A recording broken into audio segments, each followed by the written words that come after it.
And I continue with Chapter 5. The touch dominance problem. There are already so many disorders and disabilities that nobody should add a new one without being absolutely certain that it is needed. For the reason I've waited a long time to introduce this one, but I have spent more than a decade observing closely the problems that people face in our culture when their preferred sensory mode is touch, and when that preference is so strong that mode lock is triggered even by minor stress. The problems are so severe and the consequences so serious that I consider it necessary to say that, for the native speaker of English, this preference constitutes a handicap deserving its own label.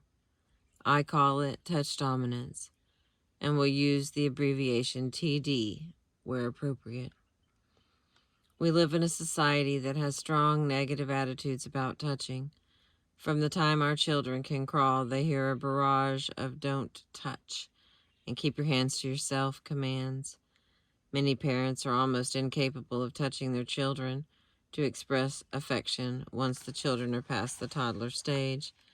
The recent wave of scandals about sexual abuse of children has made it taboo to touch anyone else's children, even when you interact with them all day long.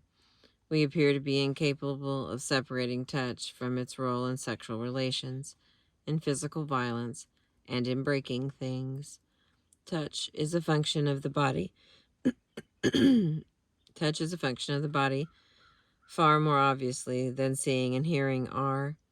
But by the time we are 2 or 3 years old, we know that much having to do with the body is considered at least unsuitable for any situation except total privacy, and at worst, downright nasty. Imagine what it must be like to be a child with a strong preference for touch as the best way to process and express information about the environment. Think how many times a day such children are going to discover that what is most natural and effective for them in interacting with their world provokes anger or ridicule and may be totally forbidden. We don't take children whose preferred sensory mode is sight and insist that they go through life with their eyes shut or with a blindfold on. We would call that cruel and irrational, but we impose precisely that kind of handicap on touch-dominant children. Such children are always in trouble and rarely understand why. By the time they are adults, they usually have one of a long series of labels attached to them. If the labels come from professionals, they will include remedial, slow learner, learning disabled, withdrawn, uncooperative, hostile, antisocial, borderline personality, neurotic, and whatever is trendy. If the labels have been attached by family and associates, they will be less elegant terms such as stupid and bad and pain in the neck. Whatever the label, it means somebody who is troublesome to have around.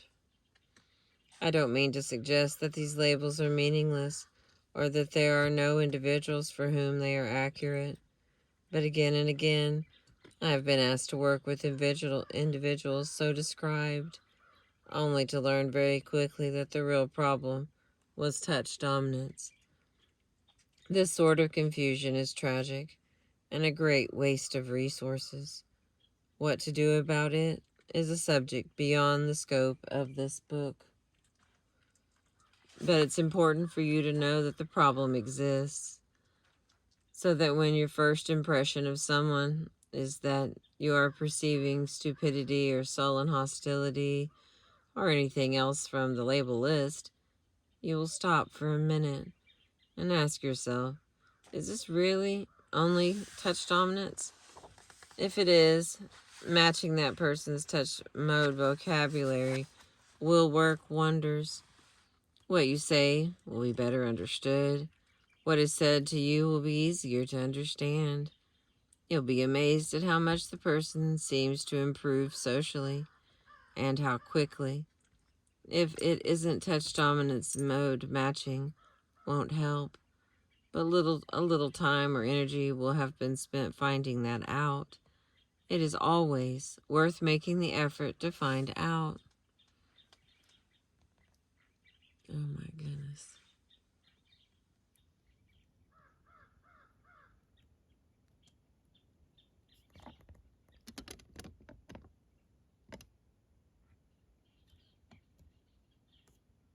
That is beautiful.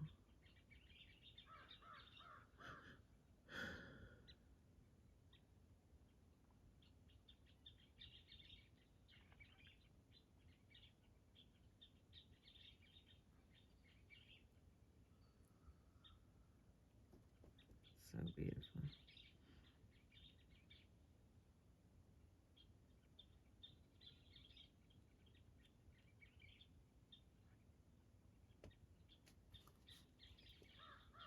Many incidents that are perceived as sexual harassment happen when touch-dominant individuals' attempts at communication, often clumsy and inarticulate, since they are accustomed to rejection and have come to expect it, provoke a negative reaction. This creates stress and tension, locking them into touch mode. The tighter the mode lock is, the less appropriate their language is likely to be, which causes even more negative reactions, which creates more stress and tension, feeding the loop, and it goes round and round and round with terrible results. Perhaps the worst feature of touch dominance is that people who suffer from it are helpless to explain what's wrong.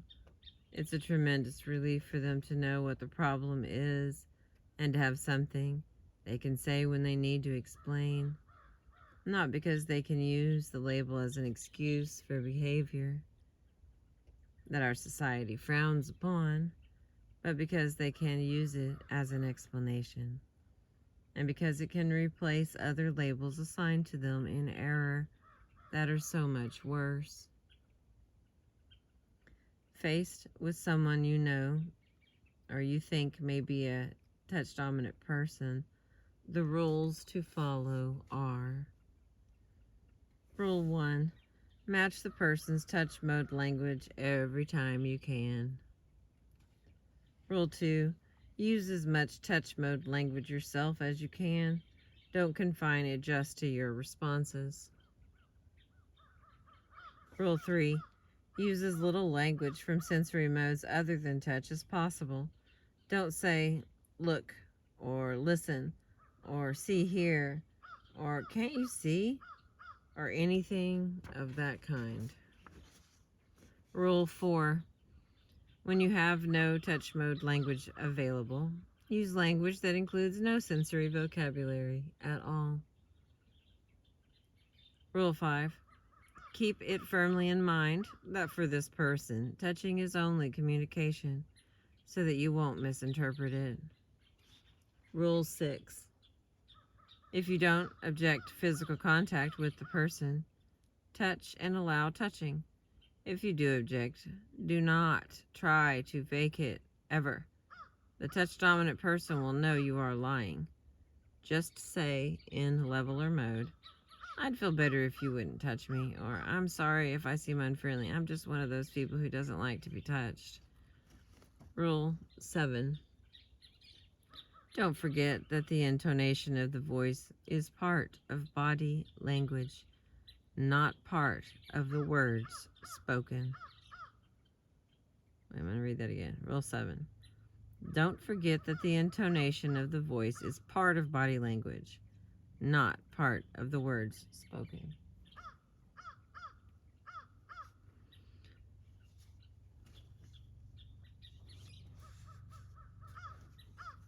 I do not know what is going on with the crows this morning.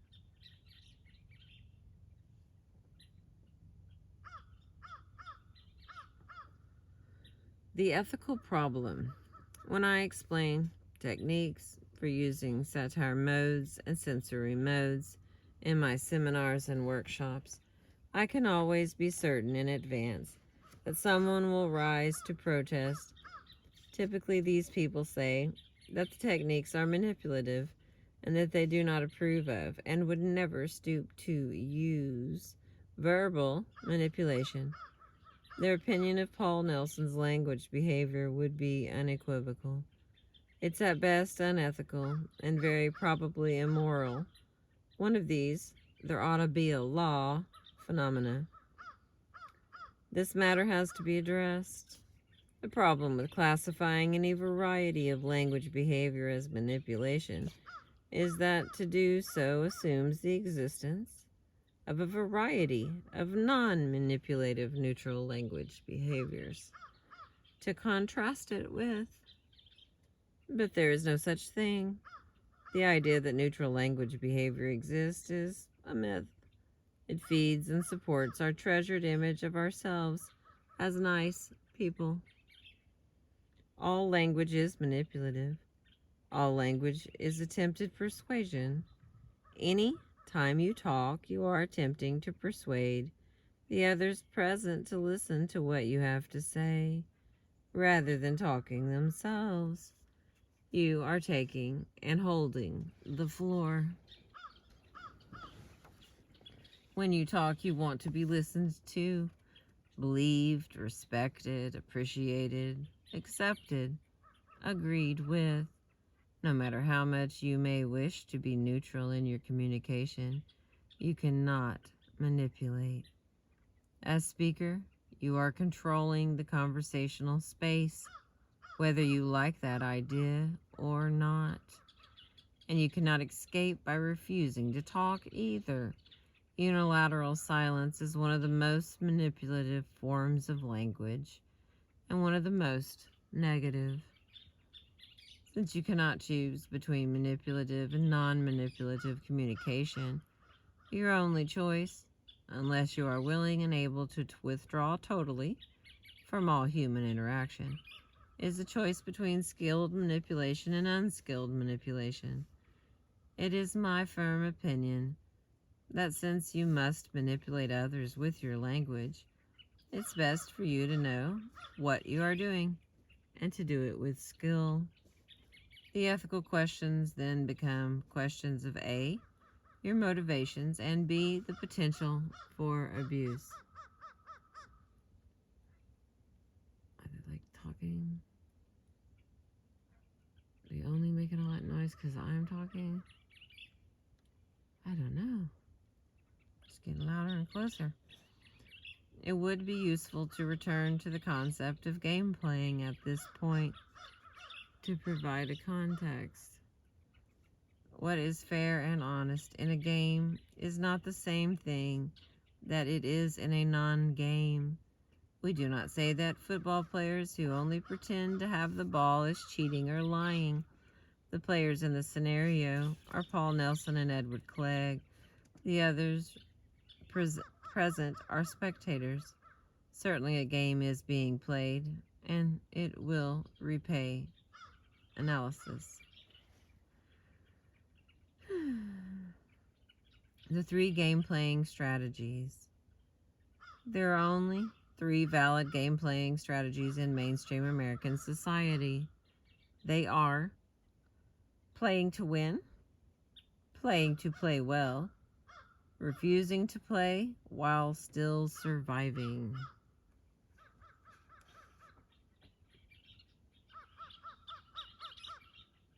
There they are.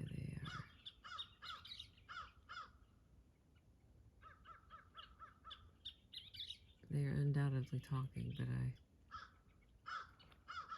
they're a long ways away, but I'm afraid it's going to sound like they're on top of the van.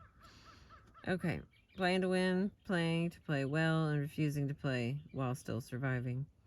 Each of these primary strategies has a number of sub-strategies. Playing to play well is the most neutral of the 3 and is a strategy of least risk. Playing to win may involve playing very badly, deliberately, as part of a larger game plan.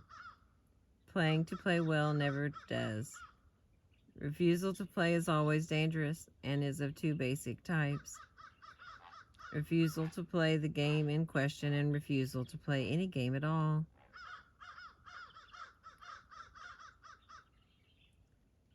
Ed Clegg, the furious client who knows he has been shabbily treated by Meta Mega Corporation, is clearly playing to win. But what about Paul Nelson? In this scenario, Nelson does win, in that Clegg forgets all about his intention to punish Meta Mega by taking his business elsewhere. But Nelson is not playing the game Clegg is playing. Clegg cares about the outcome of the game in business terms and in terms of the powerful relationship between his firm and Meta Mega, in terms of football, essentially. He is on the field as Edward Clegg of Clegg Associates, Inc., and for him the negotiation is a business transaction. Paul Nelson, by contrast, has no interest at all in the struggle between Clegg Associates and Meta Mega. He has no interest in the business aspects of the negotiation, either corporate or personal. He doesn't care about getting ahead or being part of the team or achieving financial security or a promotion. He is refusing to participate in that game, but he has obviously won some game. The question is, what game is it? And that brings us back once again to ethics, because the game Paul is playing is the real-world equivalent of a game of chess, and he is using the people he interacts with as pieces on his game board. He is interested only in moving them around, using them to show off his skill and their helplessness against him. We got a figure here. Notice there's a barrel sitting in the water. It's very important to realize that this is a meta game, a game at a different level of play. Nelson would have enjoyed the scenario even more if someone else had been chosen to represent Meta Mega. This would have allowed him to use his technique to manipulate both sides, playing them against one another for his own amusement and to further his own goals. Is that wrong? Is it immoral? Is it unfair or dishonest? It depends on what game you happen to be playing. Let's consider a few of the pieces of relevant data.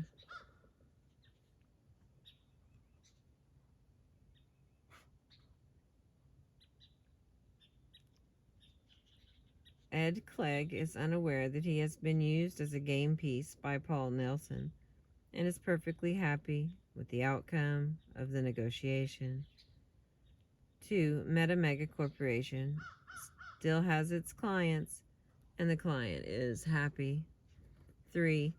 Clegg and Associates has lost no money that cannot be made up under the new conditions promised by Nelson, and will not have to go through the hazards of changing a business alliance, learning the ropes of a new business relationship, etc. 4. The other men present during the scenario are in precisely the same condition they were before it.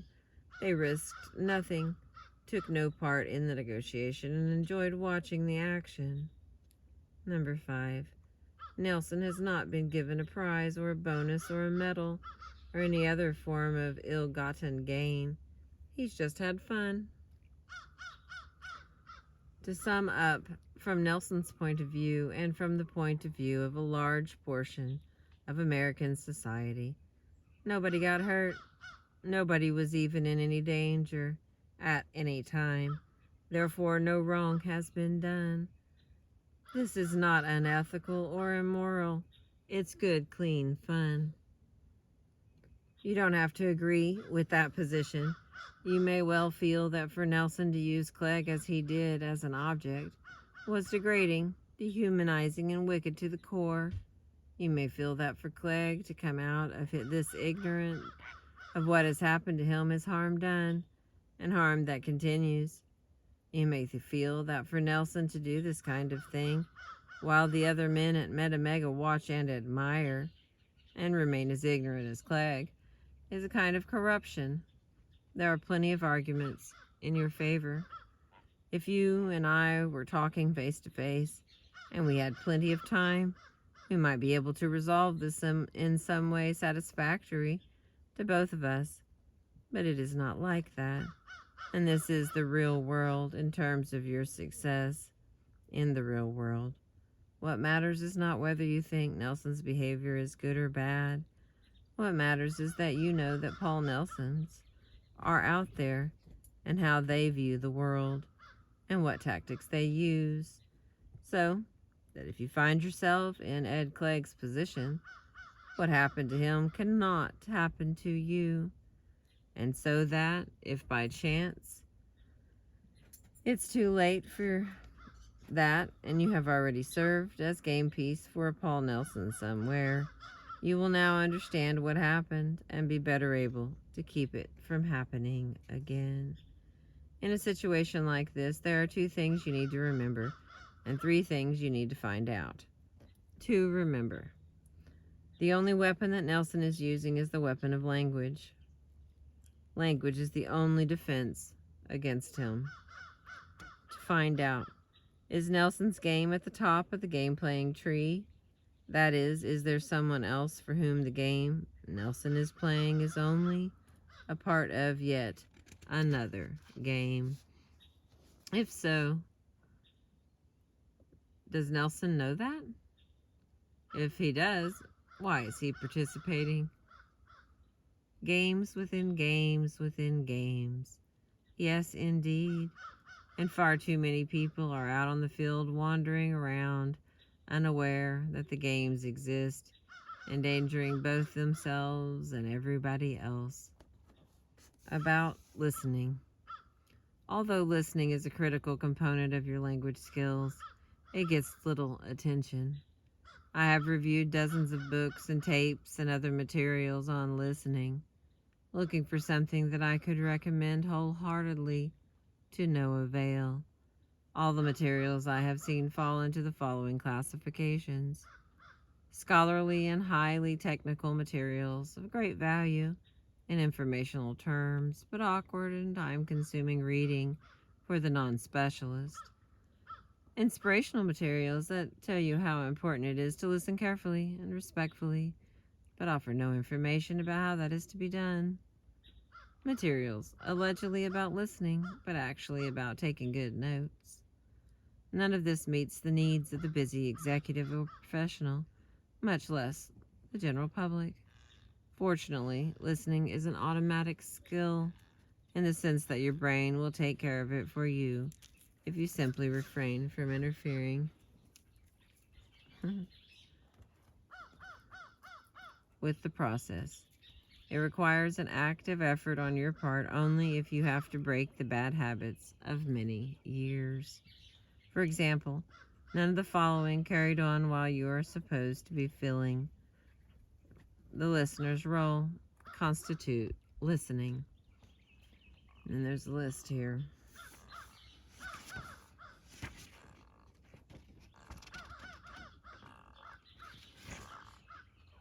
I don't have that much left, but I'm going to try to squeeze it in here. Rehearsing or thinking about what you're going to say when it's your turn to talk. Thinking about how badly the speaker is handling the topic and how much better someone else or you yourself could do it. Thinking about extraneous matters such as whether you are overparked, what you will do after you leave, how you are going to handle tomorrow's crisis, whether you remember to turn off your computer, how much you dislike the speaker personally, etc. Hanging on the speaker's every word, but only with the goal of being certain to grab the turn the instant a pause occurs. Doing your best to write down every single word the speaker says. Those are things that do not constitute listening. Right? Yeah. While any of these activities are going on, you may very well be hearing the speaker, but you are not listening. Many people, particularly busy people, have had the list of non-listening habits for so long that they are almost incapable of listening. If they had a listening gland, it would be atrophied from disuse. The results can be bizarre. For example, I was once sent to a cardiologist who decided that I needed an arteriogram. I told him I was convinced that my chest pain was due not to my heart, but to my post-polio spine. He talked about his hypothesis. I talked about mine. In time, the arteriogram was done. As I had expected, it was normal. When I went to his office for the standard follow-up visit, he told me solemnly that my heart was fine, but that he had discovered the reason for the chest pain. It was, he announced, due to my post-polio spine. This man is a native speaker of English, and he had indeed sat across the desk facing in my direction while I talked to him, but he was not listening. Mistakes of this kind, whatever your field, are bad for your image and can lead to unpleasant altercations. You cannot apply Miller's Law to anyone's language if you do not listen. You cannot use the techniques for recognizing and responding to the satire modes and sensory modes if you do not listen. Hearing alone or half-hearted intermittent listening will not give you enough information to achieve good communication. Only syntonic listening, in which you are tuned to the speaker with full attention, will enable you to process the language coming at you successfully and construct an effective response. So how do you go about learning to listen syntonically? How do you break your bad listening habits? You do it by practice, and you don't practice on living human beings. You have available to you an ideal practice partner for this process, your television set. Choose a program that features one person talking at length, a television minister, a lecturer, a speaker on a public affairs program. If you have access to the televised proceedings of Congress, you will find more speeches going on there than you could possibly need. Sit down and give the speaker your full attention. Do not take notes. Do not read while you listen. Just pay attention. Try assuming that what you are hearing is true, and then try to imagine what it could be true of. Every time you notice that your attention has wandered, drag it forcibly back again and return it to the speaker.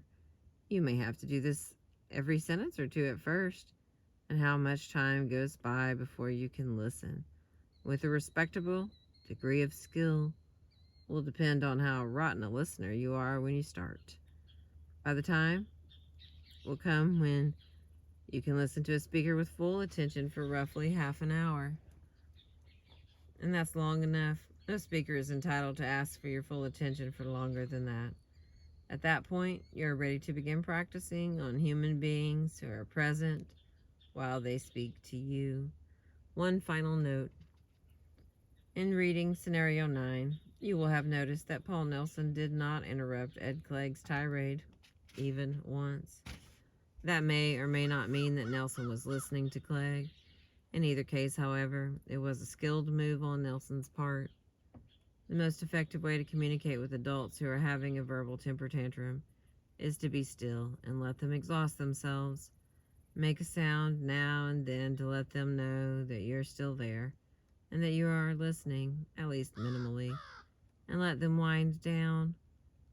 They will not listen to you until this has taken place, which means that anything you say to them before they've run out of steam is a waste of your valuable time and energy. It's frustrating to sit through an adult tantrum, but it's much quicker in the long run than interfering with the tantrum. As each time you try to stop the barrage of words, you will feed the speaker's anger and escalate the situation, often to the extent that he or she feels obliged to start over again. The alternating sequence of the speaker's attempts to talk you into the ground and your attempts to interrupt constitutes a tantrum loop. Such loops lead to endless delay. Let it all go by, then talk. Now, before we go on to the next language power domain, it's necessary for us to stop and look at something important, the phenomenon I call malpractice of the mouth. Notes. John Grinder and Richard Bandler, founders of the system called neuro-linguistic programming, observed Virginia's satire matching the sensory modes of her clients in therapy sessions and were impressed by the results. They make extensive use of the mode matching techniques in NLP, where preferred sensory modes are called primary representational systems. Earlier discussions of the concept are found in the work of Edward T. Hall and Carl Jung.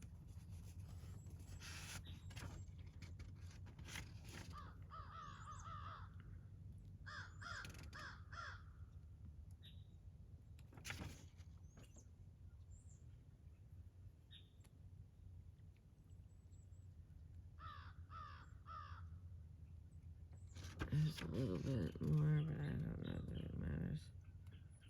We got workout, site bites.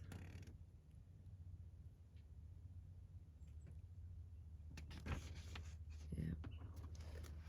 I appreciate you. Thank you for, that is the end of chapter 5. The next chapter, which is chapter 6, will be malpractice of the mouth and verbal violence. I'm sorry about them crows. They are too far to ask them to quit, and they're certainly having a morning disagreement over noise and coffee. Thank you again for listening. I appreciate you.